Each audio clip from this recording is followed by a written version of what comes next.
Two Sides to Every Story starts off with a few DJ Premier produced songs, and then the Quasimoto, Jazimoto comes in with It Is What It Is. And even there, it's like a palette cleanse of the sonic tone. It's more like jazzy, and it's a very different feel than the first part of the album. But then it hits, and then it's like, oh, okay, this is what it is. Right. And It Is What It Is has Lil Fame on it, of course, but it also one of the consistent things through M.O.P's work and through your work, especially my favorite album of theirs that you're on, which is Firing Squad back in the day. But this song, It Is What It Is, has piano. And that's been something that you've rapped over many, many times, including throughout Two Sides to Every Story. So why does the piano, which I think most people think of being so elegant and professional, and you're so hardcore and raw, why do you think that that works so well for you, your voice, your style? I don't know. Maybe because opposites attract, you know. And just clean up one thing when you said the beginning of the album, the actual title track, Two Sides to Every Story, that was the first song on the album. That was produced by Jazimoto as well. But yeah, but to answer your question as far as the pianos and stuff like that, um, I my music literacy has grown since I've been working with jazz. We started a production company. It's called 420 Music, um, and you know it's part of you know the sponsor that's coming out that's putting the project out along with Cold Bond Records. But I learned a lot more musically. Only thing I knew before is what grabbed me. So I couldn't tell you, oh well, I like piano, how I like this, that. Certain things grab me, the way that it sounds, the way that it hits would grab me.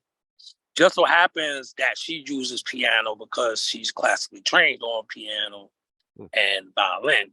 Um, and her ability to be able to take those instruments and create compositions and arrangements that are just like really hitting to me and unique. It's like a breath of fresh air for me. So it's not the same old same. It's not mundane. It gives me some new ground to walk on, so to speak. Okay. And then with Jazimoto compared to Premier, of course, you've been working with since the 90s. With her, it's a more recent relationship. Um, and working with, you've worked with so many different producers over the years, but how did you find working on Two Sides to Every Story, if any, a difference of getting up to speed with somebody you're just meeting and getting to know versus kind of getting back in the double dutch with Premier that you've been knowing? That's the thing, is that you would think I needed to get up to speed with her, but I didn't. No, she didn't. She didn't need to get up to speed with me. That's what made it unique. To be truthful with you, that's what made it unique. It was like, dude, you giving me exactly what I need right now. And when I hand her back the record, she's like, dude, you're giving me exactly what I need right now. So it's like she'll go in and bang out another joint because she's inspired by what I just did to the last joint. And the next joint that she gives me inspires me. And it kind of just becomes that reciprocal cycle. And Preem is the same way. But, you know, Preem is busy. Preem, he's all over the place. He has his hand in a lot of different stuff. So when you're able to tackle Preem down, you know, that's when y'all can work. But, you know, he's very sought after and stuff like that. So, you know, a lot of times, even when we was working on the album back in the early 2000s, you know, it would be time frames where I would have to kind of go elsewhere to try to see if I can get some production until I can get some time to get into the studio with Preem. Hmm. Well, speaking of Premiere, on For the Love is one of my favorites on Two Sides to Every Story. On that one, I thought it was interesting because you have a lot of the imagery and the things that you're saying on there. I think are real powerful with the heroes turning murals. You got stepped in muddy water to get your feet wet. So it's a lot of it's very visual lyrically. So writing wise in particular, when you do that and you kind of step back, like what extra layer or depth do you think those type of lyrics bring to a song? Well, I've noticed over my time of doing music that uh, I kind of like to draw a picture. a visual picture using lyrics. I didn't know, like I said, at one time it wasn't like I was really that musically knowledgeable. I just know what felt good. So I would go in and I would do stuff. But as I started doing more, I started to realize that I like to kind of, when I'm talking about something, I'll make it a subject matter that I can carry through and draw a picture with it. So that's kind of what For the Love is like, Yeah. And For the Love too is talking about a lot of street stuff, but you're also dealing with the pain that comes with the violence and beef and all these different things that unfortunately are part of what happens. So I thought that was also a powerful and a good thing that you added in creatively, because I think a lot of times that's where the real power is looking at it from the full 360 view, not just the one-sidedness. So right. as a writer for you, why is that? Why did you find that, or why do you find that important? Well, again, I mean, you wanna be able to give somebody something uh, that can convey some sort of message, whether it's a positive message or whether it's just a scenario or story. You watch a movie, you want to know what the plot is. You don't want to just be all over the place with the movie. You got to kind of see the steps of it and how, a person is explaining what is going on can give you the concept of it and put it in that picturesque frame for you. Okay. Well, I'd say another one that does that. Excuse me. Another song that does that on Two Sides to Every Story is The Life in the Feds. Coming out the courthouse. Excuse me. Coming out the courthouse and all these different things, and you're talking about the legal system. If you're rich, your attorney gets you off. All this different type of stuff. And we see, I think, more and more these kind of high-profile cases seemingly going strange and wild, different turns. So for Mm. you creatively, what made you want to approach that subject matter? Well, I was looking at how, you got certain artists, a lot of little young artists out there now that, they think it's cool to just do stuff and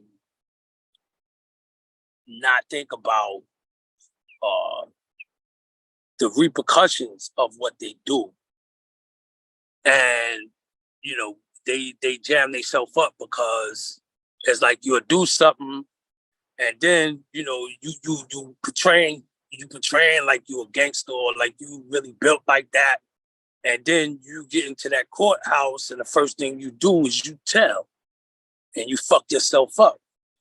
you know Niggas that don't tell on themselves, they usually be the ones that walk. And I'm not to say that I'm trying to give a person advice on how to be a better criminal, but it's just like this. It's like if we having a conversation, if we talking about something and we discussing our views on it, and that's what it is basically. Like I'm having a conversation with the people, and just like when you rich, your attorney get it tossed out.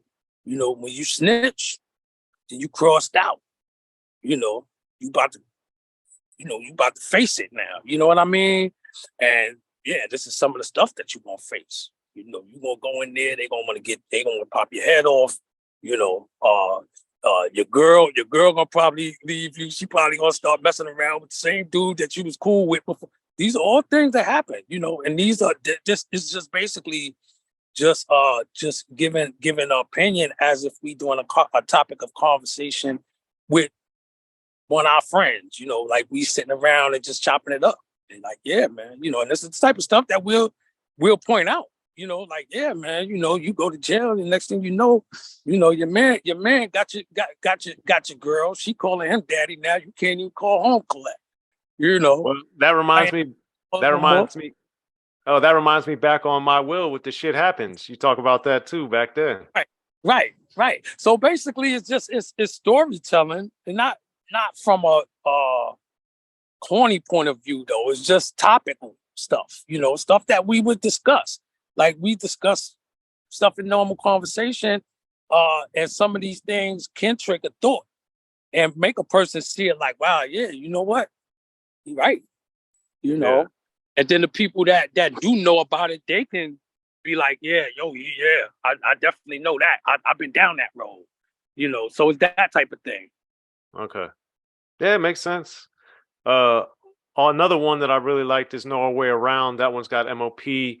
And in particular, I wanted you to speak on, because Fame has a line in there, after you learn, you earn, remove the L.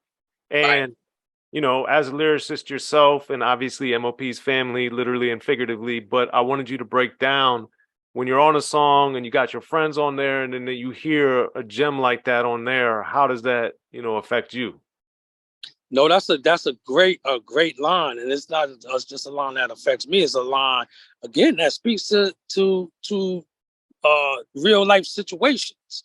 You know, that's something that anybody could take and walk away with, and yeah, lose the L after you learn, you earn. Yeah, we all make mistakes. We all fall, get up, you know, and then keep it moving. You know what I'm saying? Yeah, you call it a loss, but it's not really a loss. You move the L from learn and it becomes earn.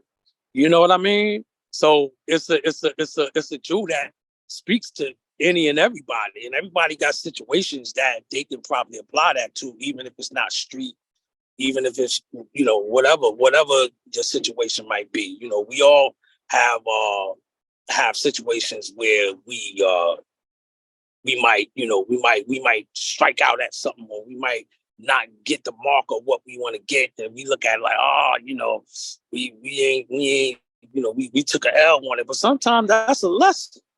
That's a lesson. Sometimes that's something that make you learn how to get it right. You know what I Yeah, mean? everybody's so worried about being right all the time, but I've never met or heard of anyone that's perfect. So there you go. Right. Exactly. Now with Hostile Takeover, also on Two Sides of Every Story, you got Benny the Butcher on there. How and why did you reach out and get him on the project? Benny, first of all, I like the way Benny spit. Benny is a beast, and I always respect that. He's a younger dude. He comes from the younger generation, but he has that go that our generation had. It's not mumble rap. It's not senseless. He kind of paints a picture with his lyrics. The same way that I do. So I thought that it'd definitely be a good combo if we jumped on something together. Yeah, and Premier produced that track, Hostile Takeover, and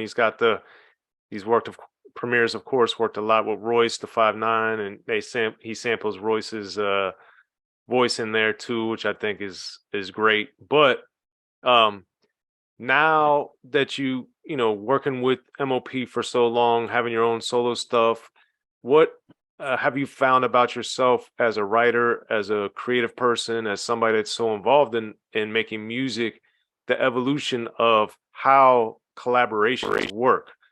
Do you find it's the same as it was in the 90s, or is it different now with all the difference in technology, production, styles? Like, how has that evolved for you?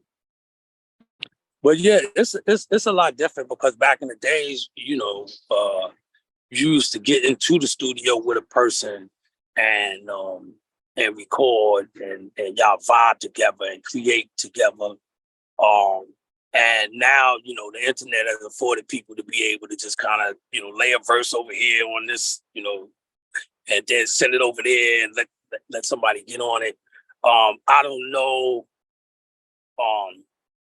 if that gives you the same chemistry all the time. I mean, sometimes it does work. I mean, for me and Jazz, it works. If she's in LA, I'm in New York, and we bounce off each other like we right there all the time. And sometimes we're not. Sometimes we are, but sometimes we're not. Fortunately, when it came down to putting this project together, M.O.P., of course, anytime I pick the phone up, my boys always holler. They always come through and represent. And even when we picked the phone up for Benny, he came through and represented. So we was able to actually get into the studio and rock out. So we was lucky on that note, Yeah, that's great. Congratulations on that.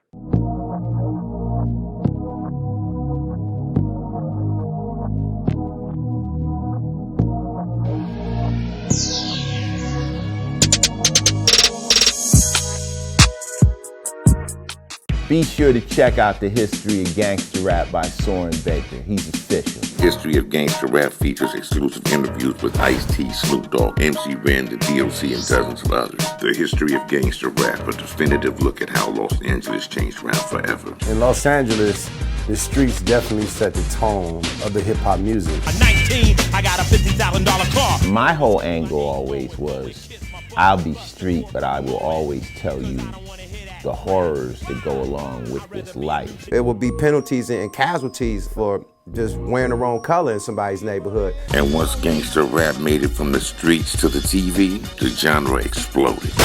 With Fab 5 on Yo MTV Raps with NWA. Yo MTV, it just catapulted us from being local heroes to national gangbang rappers. The History of Gangster Rap discusses it all from 1980 up till today. It's always gonna be shit happening in the street. You know what I mean? So it's always gonna be something to talk about. The History of Gangster Rap in stores now.